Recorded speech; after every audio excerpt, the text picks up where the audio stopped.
თელაველი კაცი ხარ და გურჯანელებს ანეკდოტი არაფერი არის ცი. კი რა. უფ, ძალიან მატყუარა ბავშვი ვიყავი როგორც ეს ვიტყუებოდი ხოლმე და ვცდილობდი რომ დამეფარა თქვათ რა 4-იანი არ უყვარდათ ოჯახში, ამიტომ ეს ძალადობა არ მოსულა, აი უბრალოდ არ მოსულა ბავშვი, იმიტომ რომ უაზროც არის და შენზე უფრო მეტყველებს ვიდრე რამეზე. თუმცა რაღაც აი ამას შობელს ვერ ჩავუთვლიდი რაღაც სასიკვდილო ცოდვად. ჩემმა შვილმა პირველად იყო 14 წლის, როცა ოფიციანტად დაიწყო მუშაობა რესტორანში.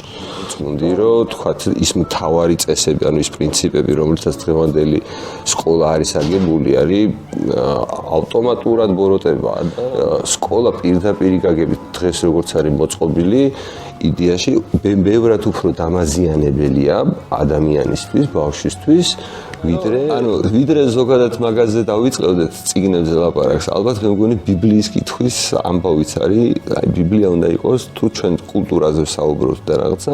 შიშარა მამა ხართ? ჩემ შვილებთან მიმართებაში სიცხე კი არა, აი უბრალოდ ჩემ შვილებისთვის ნებისმის გაკეთება მიჭირდა და მიუხედავად იმისა, რომ ქირურგი ვიყავი რა, ანუ ზოგადად და არანაირი პრობლემა არ მქონდა, რა ვიცი, ოპერაციაზე დგომის და ისე ჩემ შვილებისთვის, არ ვიცი, ჭრილობის დამუშავებაც კი ძალიან მიჭირდა.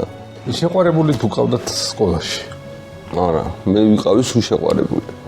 არა, ყოველდღე არა, მაგრამ თუ რაღაც გაცივდებოდა და არ მოვიდოდა სკოლაში რამოდენიმე დღე, აუცილებლად ამ პერიოდში უკვე სხვა მიყვარდა.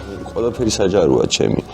ხო და შვილებთან მით უმეტეს დასამალი არაფერი არ მაქვს, მნიშვნელოვანი ხდება, რომ როგორც მშობელმა, როგორი აღზრდელი იყავი, როგორც მშობელი, იმ დღეს არ გეუბნებოდი ჩინური სწავლა მეთქი, რაღაც ესეთი გამოცდა ჩააბარა და აი მახსოვს ისეთი ბედნიერი ვიყავი და არაფერი განსხვავება იმაში არ იყო, დედაჩემი რომ ჩემი ხუთები რო უხარო და ისე გამიხარა და ამის აი ეს როგორც წოეფელია, ეგეთი გამოცდის ჩაბარება ჩინურად რა. მათ შორის შენ ხო გიზიარებს აი ამ თავის შტაბ-სტილებებს და რო ხვდები რომ სინქრონში ხართ შენ და შენი შვილები, ეს არის ალბათ იდეალური მდგომარეობა უკვე აი ამ პერიოდის მამობისთვის რა, როდესაც შენი შვილები უკვე პატარა ბავშვები აღარ არის. მეინსტრიმული მედია მოკვდა, თქვენი არის მომავალი. თუ კარგად მოიქცევით, ჩაანაცვლებთ მეინსტრიმულ მედიას.